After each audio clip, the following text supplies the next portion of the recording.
I found my mother's secret storage unit key taped to the back of her funeral urn, and it unraveled a truth so much darker than her abandonment. The urn was a grotesque, cheap imitation of bronze, so lightweight it felt like a final insult. It was the sole physical item bequeathed to me, Ida's eldest daughter, in a will as empty as her promises. My brother, Leo, 4 years my junior and my charge since childhood, wasn't mentioned. Our mother's neglect had extended even into the legal documentation of her death. As I dusted the mantelpiece in my own orderly living room, a sanctuary of routine I had built as a bulwark against the chaos of my youth, my fingertips brushed against a rough patch on the urn's smooth, hollow bottom. A strip of matte gray tape, nearly invisible, held a small, cold brass key.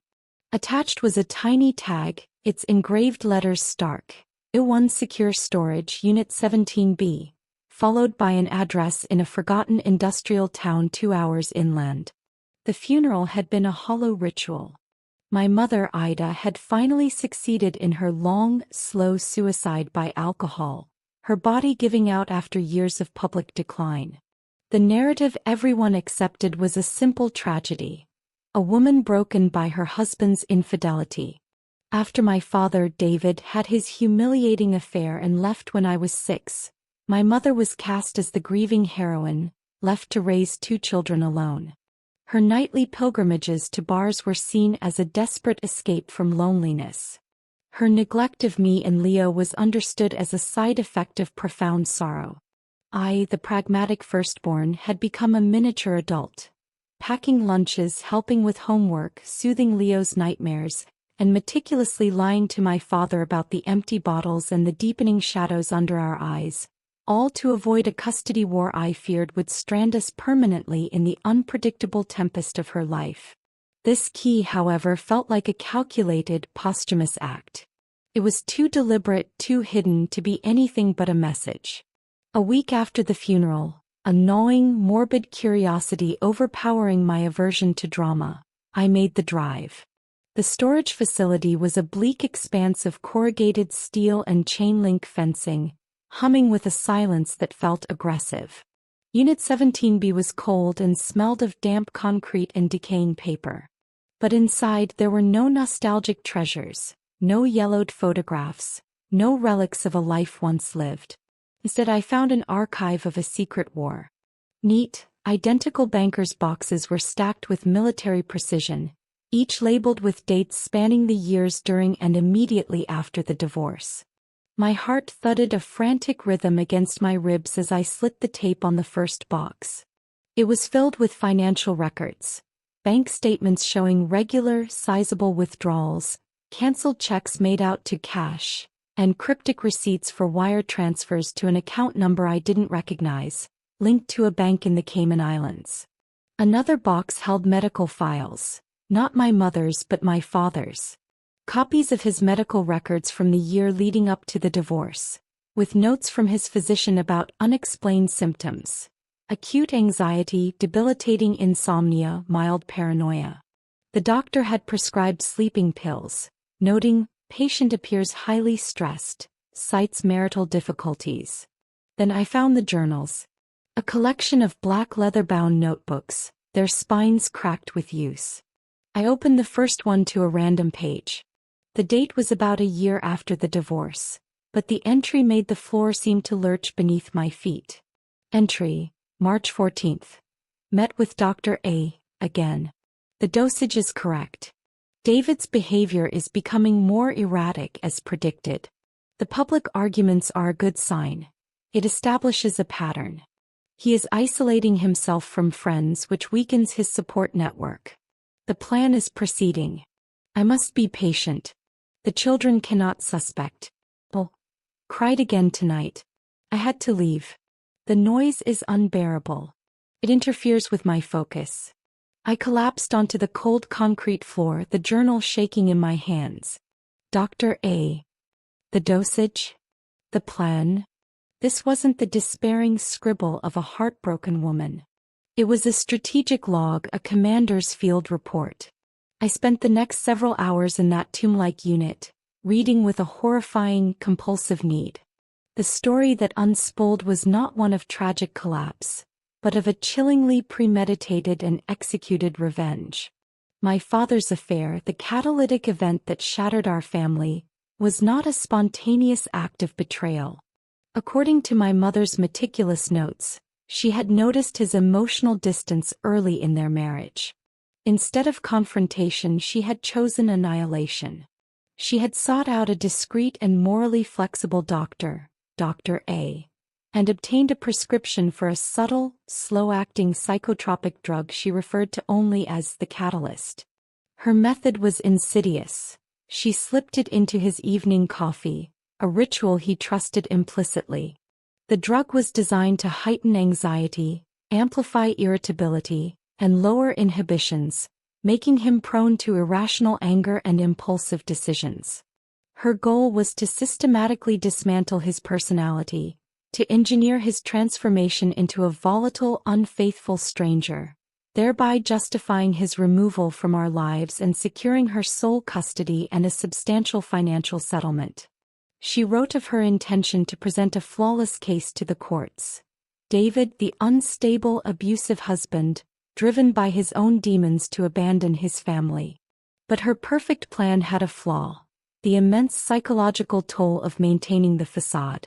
The bar trips were not just an escape from loneliness. They were a necessary anesthesia against the guilt and the relentless stress of her double life. The neglect Leo and I suffered was not incidental. We were collateral damage, living reminders of the real world that constantly intruded upon her fictional narrative. Our needs for food, comfort, and stability were inconvenient obstacles to her greater objective. I thought of my childhood self, a small girl mastering the stove and the laundry, believing my competence was a hard-won victory over adversity. I had worn my resilience like a badge of honor. But these journals revealed that the adversity was a meticulously staged play, and I was an unwitting prop. The stability I had built for Leo and me was a fragile raft on an ocean of her malicious design. Every time I had soothed him, every meal I had cooked, every lie I had told our father to maintain the peace, it had all been part of the script she had written. My father, David, the man who had spent 2 decades apologizing for his moral failure, was not the villain of the piece. He was its primary victim. His choices, the arguments, the distance, even the affair, may have been chemically induced manipulations. The guilt that had become the cornerstone of his identity was a phantom pain, stemming from a wound inflicted by someone else. The weight of this knowledge was paralyzing. What was the ethical course of action? Telling my father would not bring closure. It would detonate the very foundation of his being. Telling Leo, who had wrestled with attachment issues his entire life and was finally building something good, could unravel him completely. And from a legal standpoint, it was a nightmare. This was premeditated assault, a profound violation. But the perpetrator was beyond earthly justice, and Dr. A was a shadow. I selected the most damning journals and a handful of the financial records, placed them in a cardboard box, and drove home as if in a dream. For days I moved through my life like an automaton. I'd watch my father during his visits, see the gentle way he held my infant daughter, and feel a surge of nauseating pity so strong I had to leave the room. He'd often say, his eyes full of a sorrow I now knew was misplaced, "I look at her and I see you. I failed you. My weakness, it cost us everything." And I would have to physically clamp my jaw shut to stop the truth from tumbling out. Your weakness was manufactured. You were poisoned. The breaking point came during a subdued family dinner at my house. Leo was there, and my father, softened by a glass of wine, grew maudlin. "I look at your daughter," he said to me, his voice cracking, "and I think of you and Leo at that age. I failed you all. My moral failure. It's a stain I can never wash out. It's what broke your mother." I couldn't listen for another second. The lie was a suffocating fog in the room. "Dad," I interrupted, my voice unnaturally steady. "We need to talk." "In the study. Now." In the quiet, book-lined room, I placed the stack of black journals on the desk between us. I found these in a storage unit Mom kept a secret. You need to read them. I offered no preamble, no softening of the blow. I simply pointed to the first one and watched as he, bewildered, opened it. The transformation that occurred over the next 2 hours was a brutal spectacle. Confusion slowly etched into his features, then dawning horror, and finally, a gut-wrenching, silent devastation that seemed to shrink him in his chair. He read passages aloud, his voice a ragged whisper. Increased dosage to 2 milligrams. Subject exhibited heightened agitation after work call. Accused colleague of sabotage. Subject. She called me a subject. When he finally looked up, his eyes were those of a man who had witnessed the annihilation of his past. She poisoned me? All of it? The arguments, the affair I barely remember. Was any of it real? All these years I've hated myself for a crime she orchestrated. We sat in a heavy silence for what felt like an eternity. The narrative of our family had been incinerated. He wasn't the architect of our ruin.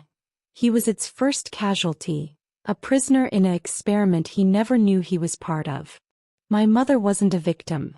She was a cold, calculating strategist who had escaped earthly judgment. Telling Leo was an even more harrowing ordeal. His reaction was not grief, but a torrent of pure, unfiltered rage. Why? He roared, pacing my living room like a caged animal. Why did you have to go digging, Ida? She's dead. She's ashes in that fucking urn. What good does this do? We had a story. It was a shitty, painful story, but it was ours. It explained things. Now what do we have? A monster for a mother and a father who was... what? A lab rat? What am I supposed to do with that? It matters because the truth matters, Leo. I shouted back, my own carefully constructed calm shattering. It matters because Dad has lived every single day of the last 20 years thinking he was a monster who destroyed his family. He built a prison of guilt for himself based on a lie. Don't you think he deserves to know he was never the jailer? Don't you think he deserves to be free? The revelation blew a chasm through our family. For weeks, Leo refused to speak to me or our father. He saw my pursuit of the truth not as an act of liberation, but as a selfish, destructive bomb I had chosen to drop on our fragile peace. My father, meanwhile, plummeted into a profound depression. He began therapy, grappling with the existential crisis of discovering that the core event defining his adult life was a fraudulent setup. He'd call me late at night, his voice hollow, asking, "Who am I, Ida? If I'm not the man who ruined everything, then who the hell am I?" Driven by a desperate need for corroboration, I became a reluctant detective. Using the codes and aliases from the journals, I hired a private investigator, a skeptical but thorough man named Miles. Together we tracked down Dr. A Dr. Alistair Finch who had lost his medical license years ago for unethical prescription practices. Confronting him in his dusty, book-choked apartment was a dispiriting exercise. He was a frail, paranoid old man who dismissed the journals as the ramblings of a hysterical woman, but he couldn't conceal the flicker of fear in his eyes when I placed a photocopied journal entry in front of him. The real breakthrough came from the financial trail. Miles managed to untangle the web of wire transfers. The money sent to the Cayman Islands was funneled through a shell company that ultimately led back to a domestic bank account under a pseudonym my mother had created, Archer. The paper trail was circumstantial, but it was tangible. It showed a pattern of payments that aligned perfectly with the journal entries, corroborating her cold financial commitment to the plan. There would be no day in court, no legal vindication. The statute of limitations had expired, and the key witness was dead. The victory, I realized with a grim clarity, would not be found in a courtroom. It had to be a personal, psychological reclaiming of our history. I insisted on a meeting with my father and a still resistant Leo. "We cannot let her win," I told them, my voice firm despite my exhaustion. Her final act was to leave this behind. Maybe it was a confession, maybe it was a boast. But we control what we do with it now. We can let this truth destroy us all over again, or we can use it as the key to a door we never knew was locked. It was a grueling, slow-motion reconstruction. My father had to learn to forgive himself for sins he did not consciously commit. Leo had to mourn the loss of the flawed but understandable mother he had begun to make peace with and accept the reality of a manipulative criminal. For me, it meant dismantling the identity of the resilient survivor. I wasn't just surviving. I was an archaeologist of a crime scene, and I had to decide how to build a new life on the excavated truth. Months later, we gathered at my father's renovated backyard for my daughter's first birthday. The atmosphere was palpably different, lighter yet charged with a new, sober maturity. The ghost of the old narrative had been exorcised. My father held his granddaughter, and I saw a flicker of the man he might have been without the poison, without the decades of false guilt. The burden was not gone, but it was transforming. Leo and I had reached a fragile, hard-won peace, our bond reforged in the crucible of a shared, horrific truth. He finally understood that my need for the truth wasn't about opening old wounds, but about disinfecting them so they could finally heal cleanly. I never received an apology from my mother. The truth was her final, twisted bequest. But in uncovering it, I gave my family the one thing she had stolen: our reality. The key to the storage unit didn't just unlock a room of secrets. It unlocked the doors of a prison we had inhabited for 20 years without knowing we were captive. I had spent a lifetime building stability on a foundation of quicksand. Now for the first time I was building on the solid, unyielding ground of truth. The past was no longer a weapon to be feared. It was a map that showed us how we got here, and it would guide us toward a future we could finally call our own.